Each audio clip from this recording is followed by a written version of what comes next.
Welcome to episode number 23 of Life Without Cravings. Today I want to share my 12-month experiment with you. On New Year's Eve 2021, I had my last plate of ice cream for a year. My experiment was to see what would happen if I could remain sugar-free for a year. So that was what I committed to. And I specifically was interested in seeing what would happen to my desire for ice cream after 12 months. Because ice cream was pretty much my go-to treat whenever I wanted something sweet. And I didn't eat sweet things every day or even every week, but I would have ice cream every now and then. And once there was like a box of ice cream in the freezer, I would eat that, okay? Let's just be really honest with that. I wouldn't leave that half the ice cream most of the time. Only if I decided that that was what I was gonna do, but it wasn't a problem for me to have the ice cream 2 days in a row and then not have ice cream for 2 weeks. So I used to do that. But not just about the cravings for the ice cream or my desire to eat ice cream. I also wanted to see how my body would handle it and my brain. Like, what will happen after a year without sugar when I'm loading up on sugar again?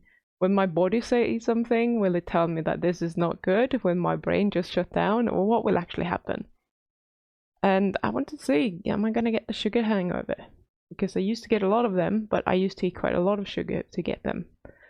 And maybe nothing at all. Or what would happen with the cravings? Would it be like insane, or would I not have any? So all of those things were kind of like, I was curious, I wanted to know. So of course I'm sticking with the program, and I didn't have any sugar for 12 months. So I'm just going to give you a really quick rundown on the year and what happened to my cravings as well throughout these 12 months. So I started on January the 1st, 2022. I started a 90-day carnivore experiment with my partner. I still allowed myself some plants, so I had some pesto on my meat and roughly 100 grams of blueberries, maybe twice a week. I didn't have them very often, and I stuck to 100 grams because that's roughly 10 grams of carbs, maybe 11. So I figured that that's not going to be a big deal. It's not going to do a lot of harm. So I was very close to zero carbs. Now, the first few weeks, I did have cravings, and sometimes they would feel very intense. And I would go look at the barbecue sauce and wonder, like, can I just put some barbecue sauce on my food? Because maybe the cravings will go away if I do that. I didn't do it. And I think the main reason why I didn't do it is that I only like barbecue sauce on pork ribs or burgers. I don't like it on anything else, and I wasn't eating any of those at the time. So I didn't do it, but my brain started to go like intermittently go a little bit crazy when you start looking at things like, well, that probably tastes a little bit sweet. Maybe I can have some of that because it's not sugar. When the brain is starting to try and negotiate, you know that something's going on and it's not necessarily a good thing.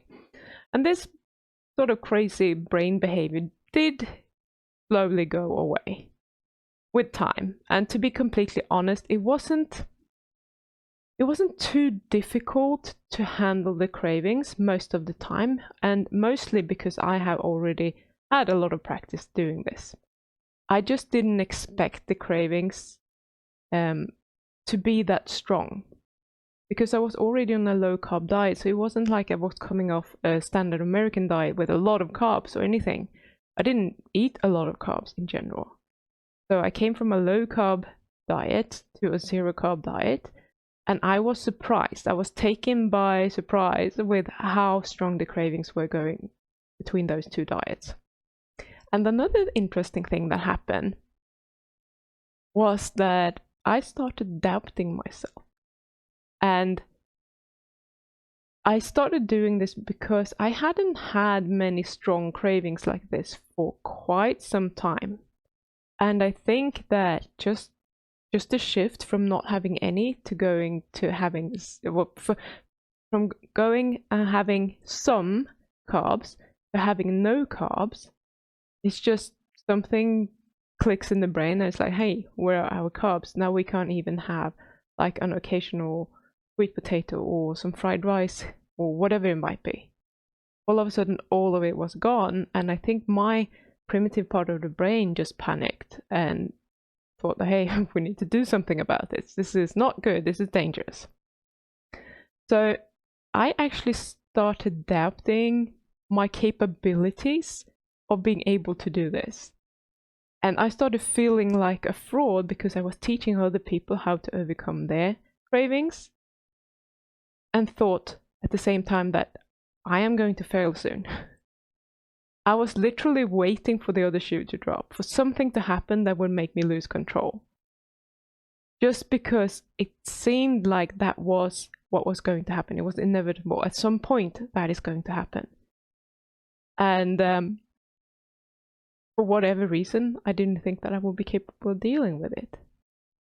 And I think this majorly comes from me thinking that I should not have such strong cravings anymore. I've already dealt with this once, so I should be further along the road. I shouldn't have these cravings. I should be over this already. Talk about resisting the cravings. That's exactly what I did, and that's probably why they got worse. So for a few weeks, I was literally just waiting for myself to fail. And I don't know how I would fail, because I didn't really feel like I needed to go to the supermarket and buy something. But I just waited for myself to fail in some way, as if I would just lose control of myself all of a sudden. And I got some coaching on that, because I just wasn't able to really bring myself out of that thinking. It was really like going over and over on repeat in my brain. And eventually I just started trusting myself, but it took me a few weeks. So this wasn't something that happened overnight. I just kept coming back to those thoughts of not trusting myself, and I'm a fraud, and I probably can't do it, and whatever. All of that bullshit. So probably around April time or so, I was pretty much cool with it. It was like the brain had calmed down. I trusted myself again. I could feel like I am in control. I know what I'm doing. And since then, it has literally been easy. When I got over my fear of failing, it got easy. And I know that so many of you, so many of my clients, they're like, oh, it's great, I can do this now. And then they get really scared of failing again. Oh, well, I'm just going to fall off soon anyway. Like, we want to bring ourselves back there. And I've gone through that before, but that's why I thought that I shouldn't have to do it again, but it happened. So I'm not saying that I don't have any cravings, because that's not true, but the nature of cravings is not what you would think of when you think about a craving. It's more of just a sentence in my head, like, I want chocolate, but I don't really believe it. Or more like a suggestion, maybe you should go and look in the cupboard. But there is no emotional connection to that. I'm not emotionally attached to that thought anymore. So it's very easy to say, like, why would I go and look in the cupboard? Say it in my brain anyway, to myself. And then it's just gone. So it's easy to just manage those cravings. So let's talk about the eating of the ice cream. So this is what I did. I pre-ordered some fancy ice cream. It was a pecan butterscotch ice cream, and it was sitting in my freezer for more than 2 weeks before I actually ate it. And it took me more than 30 minutes to choose the ice cream. And I went with this one because it sounded nice, and the reason I was struggling so much to find an ice cream that I wanted was because I wanted it to be something that would be worth eating. And I didn't really feel for any ice cream at all. I was just looking at all the ice creams, and I didn't get any cravings, and I didn't get any like, I fancy this or I fancy that, because I didn't fancy any of it. And I used to absolutely love Ben & Jerry's cookie dough ice cream. But the last time I had it was also when I had it like pre-ordered and delivered to the house. And I got one that was like expiring the next month, and it was like, you know, when it has the skin on top and it's full of ice crystals, and it was just really horrible. It was really bad quality, so I didn't really want to risk that from happen again. So I went with something that I haven't tried before. And it's a new brand that I've never seen before. It wasn't there last year when I was buying ice creams. And I have never had a pecan butterscotch ice cream, but it sounded really nice. So that's what I went with. And before I share what actually happened when I was dishing up the ice cream and doing all of that, I just want to let you know that I'm doing this with all my clients as well as an experiment. Because once you learn how to not eat the carbs anymore, we really do not want to be stuck here and be scared of the carbs, as if I touch anything, I'm going to fall off the wagon and I'm going to binge for months. We don't want to be scared of that. We want to know that we are in control. This is a really good experiment to do. So I have all my clients do this, because once they learn that they can use these skills in any situation, and that they don't have to, having some carbs doesn't necessarily have to lead to a binge, then they don't have to be scared of the carbs anymore. So this is just one really important component of the journey that I'm taking all my clients through, because I want them to know that they have food freedom, like real food freedom. We don't have to avoid anything. We don't have to hide from anything. We don't have to run away from anything, because we are in control. So we don't have to be scared of anything. Eating a little bit of carbs, no matter how addicted to them that you are right now or have been in the past, does not mean that you're going to be ending up binging or losing control. None of that matters. When you know how to do this, you can always do it. And I think it's such an important experience to have, because when you know that you're truly free to eat anything that you like without fear of losing control, that's when you can truly take control of your life, not just the food, but your life in general, and start doing the things that you want. But you can also choose to eat whatever it is that you want to eat for whatever reason you have. You don't have to stick with a 100% carnivore diet out of fear, but stick with it because you want to stick with it. But if you don't want to do 100%, you should be able to have whatever you think that your body is craving, without being scared of that one food that you want to include is going to have you ending up binging. No food, no single food should ever have to scare you. If it does, you might want to deal with that. Just saying. Anyhow, so when I tell people to do this, I did this myself when I ate the ice cream as well. I ask them to really first look at the thing that they're going to eat. Like, does it look appetizing? What does it look like? And smell it and taste it. When you taste it, take note of the texture. Taste whatever is going on. Like, is it smooth? Is it creamy, salty, sweet? Does it have like bursts of flavor? What's happening? Like, explore everything, because then we are bringing awareness to the eating. And when we bring awareness to the eating of the carbs, what is happening is that most of the time we think that this food is going to be so fantastic, but when we're actually eating it and we're paying attention to what it actually tastes like, it is not as fantastic as we remember it. And usually around bite 4 or 5 or so, we have already hit the peak of enjoyment that we're going to get out of this ice cream or whatever you're eating, out of this indulgence. So that's something that we can learn from and use if we ever want to eat carbs in the future.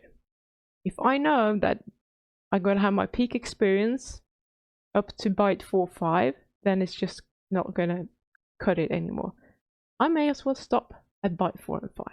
So we don't have to go and eat a whole pack of Oreos. Maybe one cookie is enough to satisfy that taste that you want to taste, if you still want to have carbs. Okay? So this is what happened. Okay, it's time for ice cream. So I bought some ice cream. I actually put it in the fridge because I thought it was a bit hard, but now it feels like it's super soft. Let's see if you can see this. So it's pecan butterscotch. It sounded nice. Do I want ice cream right now? I don't really feel that tempted. No, it sounds really good, but if you just look at this. Like, do you think this looks nice? I'm not really sure. It doesn't look like real food, does it? So, I'm just gonna take an amount, spoon it up. So that's 2.5 spoons. I think that will be enough. Mind you, I haven't had any sugar for like a year. So we shall see. I'm gonna put this back in the freezer. Okay, so let's taste this stuff. It's quite melty now. I like when it's kind of melted, but this doesn't look good, does it? So I'm gonna sniff it. It doesn't even smell sweet. I don't even know what it smells of. Holy freaking moly. I don't even know if this would be good. I don't even know if I'm in camera shot. Just my hand. I don't even know if this would have been good when I ate sugar. It's really not that good. I'm gonna have another bite.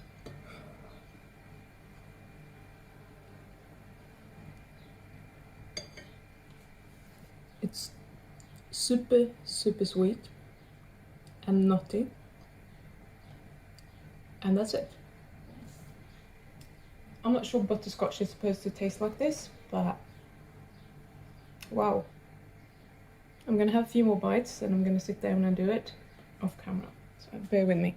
Just because it's fun, I'm gonna keep sticking my head in here. I wonder how big it is because I can't see it. I had to give that plate away. I really did not enjoy that. Not at all. So I'm gonna have to do an experiment with something that I would normally like, because I don't even think I would have liked that ice cream a year ago. And I tested it on the other test subject and he said it's a bit strange. So that was fail. I thought that would be really nice, and it felt like it has been thawed and then refrozen because there were ice crystals in it as well, which doesn't affect the taste, but it's not in the ice cream's favor. Yeah, so unfortunately the experiment didn't quite do what it was supposed to do because the ice cream was so yucky. I'm not sure I'm gonna try it again anytime soon, simply because I don't want to put any of that shit in my body. Like, let's call it what it is. It's just crap. We don't want to have that in our bodies. But if I do, I think I will do it when I can get a bit of something, like something special. If we're out for a meal or something and there's something that I really fancy that looks like, I don't know, like it would be amazing. If it's really fancy, something that I feel like, yeah, I would really like to taste that. Which right now I'm really struggling to imagine that that is going to happen because I have no desire for these types of foods anymore. But if that happens, then I'm going to be happy to do that experiment. And hopefully I will actually enjoy the taste. And this is the magic, guys. Just, I have no desire for these types of foods anymore. That's the magic. I don't even have to deal with the cravings because I don't want the foods anymore. That's where you want to get to, not just like fighting those cravings your whole life. You want to get to a place where you don't desire the foods anymore. Because it is really freaking nice to stand here in front of this camera and say, hey, I haven't had any sugar for a year. I had ice cream yesterday and I didn't even like it. And I'm not tempted to retry the experiment with something that I think that I will like. Because I don't really want it. I literally don't want it. And it's super sweet. So everyone can retrain their brain. Everyone, including you. Even if you think that you can't. But it takes a while. It's not something that happens in 3 weeks. You may be able to get a hang of managing your cravings in 3 weeks, but your taste buds won't change that quickly. That can take a lot longer. And just getting your brain on board with you not wanting to eat sugar can also take longer. Right? So I want to let you know that I'm regularly using things like stevia and erythritol in my egg coffee that I have most mornings. So I haven't even eliminated the sweet taste from my diet. Like, I still consume sweet taste most days. Not every single day, but most days. So it is doable to change your taste for sugar even while you're consuming sweetness. And I'm one of these people who really liked everything that was super sweet. Like meringue, white chocolate, marzipan, you name it. Like all those extremely sweet things, they were all my favorites. I'm just like the sweet tooth of the sweet tooths. That was me. So for me to say that this tasted too sweet and not nice at all, is a huge thing, and you can do that too. Even if you think that, no, I can't, I'm the special snowflake, you can retrain your brain. All you have to do is actually do it and stick with it. Anyhow, I'm going to tell you about the rest of the experiment. So this is what happened yesterday. Roughly about 1 hour after I ate the ice cream, I noticed that I had an urge to go and eat more. Despite knowing that I didn't even like it, I was still traumatized from the ice cream. I still felt like that was horrible. How can it be so awful? But it was just that voice in my head telling me that there's still ice cream in the freezer. Still ice cream left. We can't leave it. And maybe it will be good this time. And surely it wasn't as bad as you made it out to be. Like, you probably exaggerated a bit. As if I had been telling myself that it was bad because I would have been scared of going there and eating the ice cream. That wasn't the case. But I got this feeling like I had been lying to myself earlier, which I hadn't. So I better go and just taste it again to make sure that I was really sure that I didn't like it. Like, let's go and see if we really didn't like it. Because those 7 spoons that I had earlier wasn't enough to determine that I really didn't like it. And I can tell you, I didn't enjoy any of those 7 spoons. I kept tasting it. I kept tasting it to see if it would change. It didn't get better. And the thing is that it really was yucky. It did not taste good to me. I wasn't lying to myself. And then I was thinking, it's not about sweet, because obviously I like the sweet when I have in my coffee. And I was thinking that when I have blueberries, or like last week, there is a plum tree not very far from here, and we went and picked some plums. And I really enjoyed those. They were really juicy and sweet, and I enjoyed them a lot. Much, much more than I enjoyed the ice cream. And we all know, like, at least me, when I was used to eating a lot of sugar, fruit wouldn't do it. It's like, nah, it's not sweet enough. It doesn't do it for me. But now I can really enjoy the blueberries or the plums or whatever. I actually enjoy that kind of sweetness now. But the ice cream was just way too strong, and it was coupled with that taste that I didn't enjoy, which is part of the experiment that I'm a little bit disappointed in, but it is what it is. And another thing that happened around the same time, I noticed that I started to develop a little bit of a headache. But the funny thing is that it only lasted 15 to 20 minutes. And this is never the case with me and headaches. Either I get them and they kind of sit there and they're just constant, or they very quickly develop into something worse. But it was gone again. And I'm wondering, I really should have checked my blood sugar, but for some reason I didn't think about it, because that would have been interesting to see. But maybe it was just like the blood sugar response. Something happened there that gave me a headache, and then it went down again, and I was fine. And when it went away, I felt completely normal after that. I didn't have a sugar hangover this morning or last night. I haven't had any more craving. It was just that one massive craving that just tried to get me to go and taste it again. I haven't felt a craving like that in a very long time. It was a very strange experience to just notice that, and it was bringing a lot of shit back for me. It just felt like, uh-oh, I am back to like 10 years ago. That's how it felt like. Today I haven't had any cravings. It's 4:30 in the afternoon or evening, whatever you want to call it. I haven't had a single craving for that ice cream. And I've been thinking about this several times. I'm like, the ice cream is there and no one's going to touch it for a very long time. It will probably remain there until April, because my partner is starting his new 90-day carnivore challenge today, and I have no desire to eat it. So it's probably going to sit there until April. And whether someone is going to eat it or not, I don't know. He will probably eat it at some point, but I can't even imagine me ever wanting to eat that. And if you wish that you could just feel this way about carbs, join the next Master Your Carb Cravings challenge. We are starting on Monday the 9th of January. It's completely free, and I will teach you everything that you need to do exactly what I've done over this year. Like, I will teach you how to not respond to the cravings, how to connect to your inner motivation, how to get rid of all the shitty thoughts that you are having that are preventing you from quitting.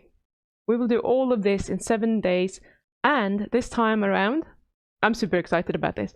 I'm going to throw a welcome party. So everyone who's joined before the 8th of January, because we're going to have the welcome party on the 8th, can just join the welcome party. What's going to happen is that we go in there. It's going to be on Zoom. You bring your own drinks, and we can just connect with each other. I'm getting to know you, and you get to know each other.